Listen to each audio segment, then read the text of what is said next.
Hola, mi nombre es María José Caro, yo soy una autora peruana. He publicado tanto novelas como libros de cuentos.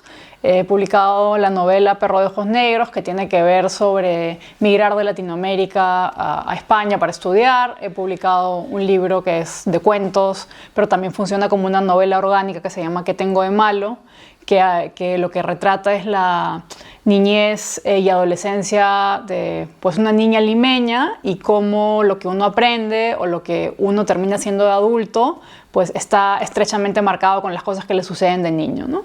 Mi último libro ha sido una novela que se llama Vida Animal, que lo que busqué hacer era reflexionar acerca de cómo amistades de la infancia permanecen en el tiempo, cuando muchas veces ya no tenemos nada común con esas personas más que un pasado compartido, ¿no? Entonces, a mí lo que me gusta con la literatura es reflexionar sobre todo temas vinculados a las relaciones interpersonales y el mundo interior de los personajes.